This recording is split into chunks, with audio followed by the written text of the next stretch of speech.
Hey guys, and welcome to episode 60 of One Team, One Dream, Into the Woods. My name is James, and on today's episode, we've got one of the most important games so far this season, followed by a game where we're going to get absolutely hammered. In the first match, we're going to face Ipswich away. Last year's League One champions. We're going to their place in search for our first league win of the season. Yes, we still haven't got it yet. And Ipswich are actually down with us near the relegation zone alongside Bristol Rovers. So all three of last season's League One promoted teams off to a poor start. After that, we're going to try and stop the score being double figures as we go away to London Stadium to face West Ham. Well, since the last episode, it's not been all doom and gloom. It's been a little bit of doom and gloom.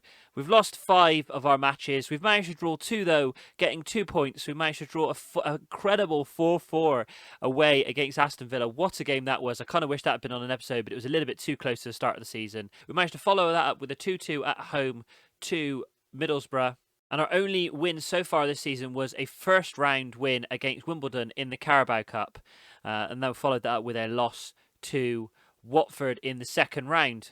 Regardless of all the losses, I'm still feeling positive. We definitely felt competitive in most of those games, even if the score didn't necessarily reflect that. But with all those losses, it means we are rock bottom of the table, yet to record a win. 2 points so far from this season, but only 2 points behind Ipswich, who we face today. So we can drag Ipswich down into the relegation zone. The only other piece of news, we've brought in one final player in my constant search for trying to improve our central midfield. I have paid out some decent money for us anyway, £91,000 to bring in Rafferty Pedder, who was at Charlton. He was with them for 2 seasons, barely played. They've made about a 30 grand profit on him, so they're obviously going to be happy with that. Not got the best technical attributes, however, I like his 16 fitness, 16 stamina. I just like the idea this guy is going to be able to go box to box all day long, and be able to kind of keep the momentum going in midfield. And I'm hoping that he will have enthusiasm to maybe make up for where some of his lower stats, including first touch and dribbling, that leave little to be desired. The only other major change is that I've done what I said I probably wasn't going to do, which is I've changed to a more defensive tactic. We're now going for a 4-3-3 on direct counter-attack. I have gone balanced mentality, though. I couldn't bring myself to do cautious or defensive. This has allowed us actually to get both Thomas and Chan Kachun in the side at once, which is going to be nice. Hopefully, Chan Kachun can make that half-back position his own.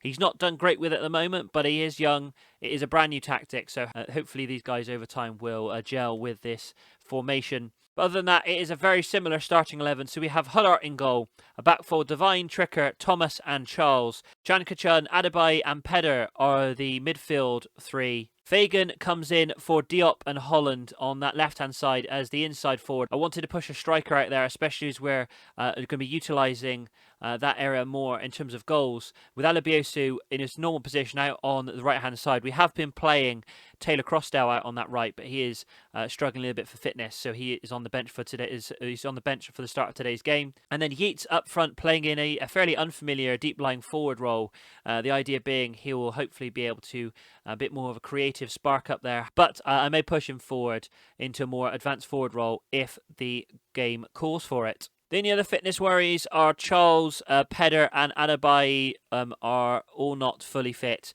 However, I believe they're fit enough to start today's game. One thing I will say, we have had 2-3 games a week for the first kind of half a dozen weeks of the season. It has definitely taken the toll on the players. Hopefully, once the cup competitions are out of the way, we can then focus a little bit more on the league, and it won't be quite as bad for the players. As I said previously, we have been better than the results have shown. However, this is a results business, and we need to start getting points on the board soon. Otherwise, as much as the board is expecting us to go down, I wouldn't surprise me if they start turning on me quite quickly. But Alabiosu manages to win the ball back to Yeats. Can he create something? Through to Pedder. Alabiosu on the overlap, but Pedder decides to go himself anyway. Goes to Alabiosu, who's now just on the edge of the penalty area. Tries to get a cross in. Charles, though, is on the rebound into Alabiosu. Back to post to Fagan, who hits the far post. What an opportunity that was in the first couple of minutes of the game. Devine with a throw in almost immediately after that highlight. Devine hoofing it forward, looking for the lone Yeats. Unfortunately, only finds an Ipswich defender. If we're going to get a result, it is going to be in this. It has to be in this game.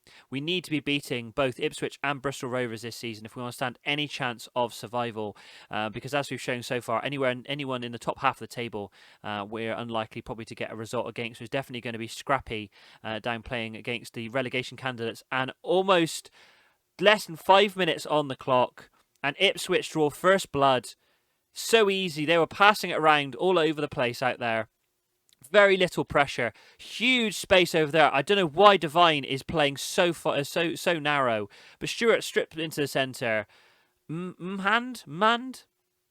Ulad. Whatever his name is. Free in the penalty area.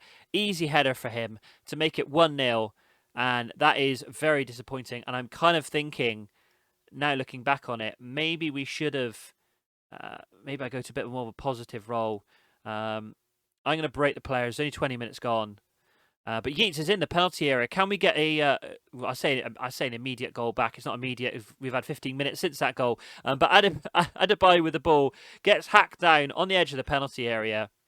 And we have a free kick. I'm not 100% sure who's on free kicks, but apparently it doesn't matter because we're not going to get to see it anyway. But as I was saying, maybe we should have come into this game with a bit more of an attacking formation, playing against, as I did say, playing against relegation sides, that really we should be coming here with a bit more positivity. Maybe I'll have a little bit of a switch around at half-time. And coming up to half-time, we have seen very little outside of the Ipswich goal. And it does look like actually we were on the up as the half went on. I'm going to point the finger. I expect to see much better in the second half. Do we make that change at half-time? I think I'm going to. I'm going to switch to our control possession. We'll push Fagan up front, switch those across, and then switch Fagan to deep line forward. Chankachan, unfortunately, is going to be the casualty. So we're going to bring Diop on in that inverted winger role. Back to a much more familiar formation for this second half. And hopefully we can not only try and get a goal back, I'm going to encourage the players as well, but hopefully we can now move forward and try and get a win in this game. And almost 65 minutes on the clock, and we've done nothing else. We've not even had a single highlight in this game. Ricky Fagan is looking apprehensive, so I'm going to bring on Taylor Crossdale, switch him to the poacher role, really push him forward now. We're also going to have to take off Adebayo, who is really struggling, and bring on Nicole in that advanced playmaker role, and hope we can try and get something in this game. Ipswich, though, are coming forward. Huddart easily, though, collects the big ball forward, and hopefully we can try and push forward from there. I'm going to demand more from the players because we cannot see out this game with just a 1-0 defeat. We've been pushing forward in the second half and just getting absolutely nowhere. Ipswich have another highlight throw in on the left-hand side. Ball into the centre to Stewart from range. This is going to be a long season. We're only, 7, 8 games into this season. I think that says we're going to get relegated, I think. If we can't get even a point against Ipswich, who are one of 2 teams that came up with us last season, unless they have spent ridiculously, but based on the position they're on the league, I would say it's unlikely. If we can't even get a point against this lot, how on earth are we going to be able to get anything against anyone else? And the longer the losing streak, not so much the losing streak, the non-winning streak goes on, the harder and harder it's going to be on the players just to get that monkey off the back and actually get that result. And Ipswich are coming forward yet again. Ball through to Courtney, and it's 3.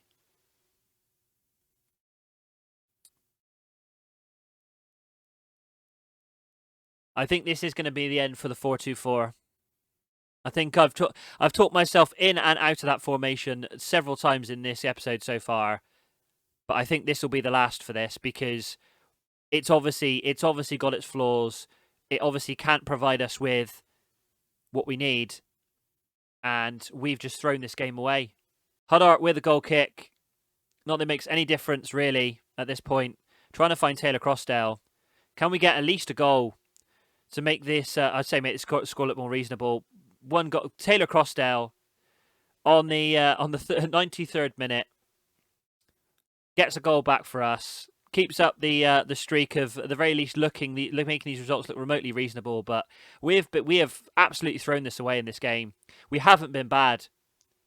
we've just fallen asleep. Maybe it's because we're pushing too far, but we just haven't been good enough in that second half. I'm starting to lose my patience with Tricker as well. I think Tricker is going to be on the bench for the next game. I'm actually going to throw the water bottle. I'm far from pleased. These players need to look at themselves in the mirror. Because regardless of a formation change, that's a formation we played most of last season. They should be used to that formation. And against a team we played last season. And the gap is now 4 points between us and 21st place. This is going to be tough. Right, the transfer window has just closed. And we've done some last minute deadline day business. So if I go to the transfers, and the midfielder carousel continues. So Chris McCabe left on deadline day for £55,000 to Peterborough United. He's been with the club a couple of seasons. Never really, he's played nine appearances into the entire time he was there. Been out on a couple of loans to Bromley down the National League. Played a couple of seasons there, but never really developed how I'd like to. I needed a bit of money on deadline day, so he seemed to be the best option to push out the door. So offered him out. Peterborough came in offered 55k, and I snapped their hand off. And that allowed us to bring in Zach Booth on a free transfer, 22-year-old American central midfielder, deep line playmaker, 3-star current ability, 4-star potential ability. Main reason I brought him in is because of his first touch, passing, balance, all really strong, and I think actually he's going to be a nice upgrade in midfield. Still a little bit of development opportunity there as well, which is nice. But I've brought him in on a free. He's coming straight in, worth £300,000. Was let go last summer by Bournemouth. Wasn't picked up last season, so he has been out of the game for a whole season. So it's going to take a little bit of time for him to be able to be fit enough to actually play to be able to make a start. But I'm sure we can find space on the bench for him now McCabe has gone. The only other thing I wanted to show you, just before I move on to the West Ham game, is we've had this table come up here. I've showed this a couple of times now on the series.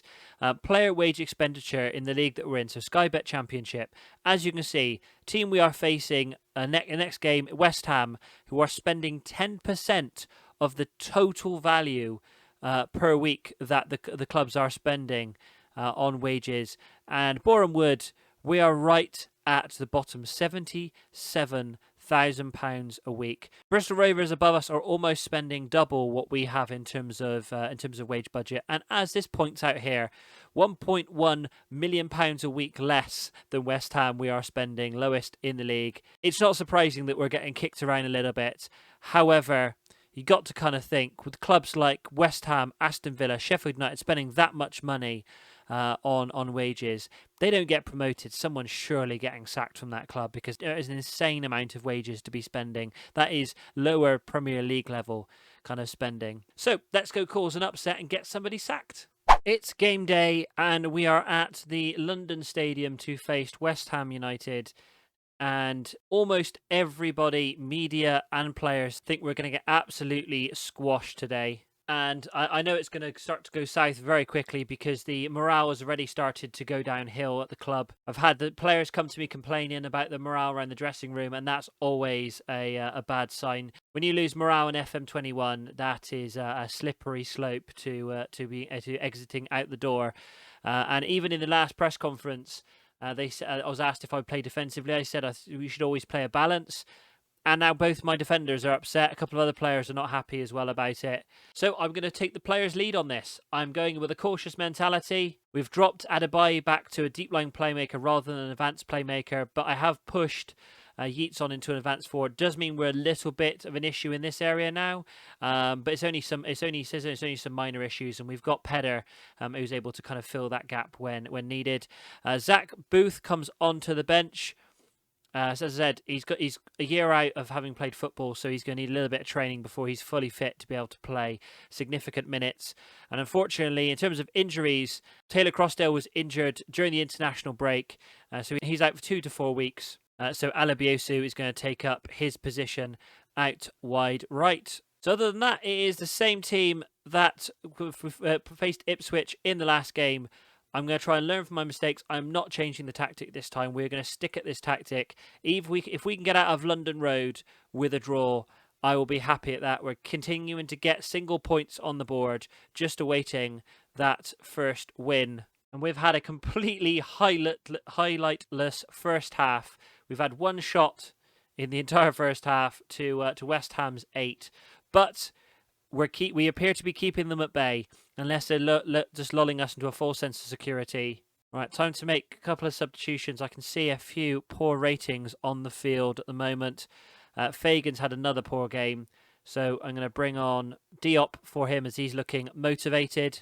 Thomas is on a 6.3 and has received a booking, so I'm going to take him off and bring on Kirk. Do you know what? For the last half an hour, let's take Adebayo off. Actually, let's take Pedder off. Swap Adebayo over to the box-to-box midfielder. And we'll bring on Zach Booth for his first appearance in Boreham Wood colours. And we have the first highlight from a Huddart goal kick on 70 or 75 minutes. Ball was hooved forward, but West Ham managed to win the ball back. This is either going to be a shock result or this is going to be, unfortunately, inevitability from West Ham.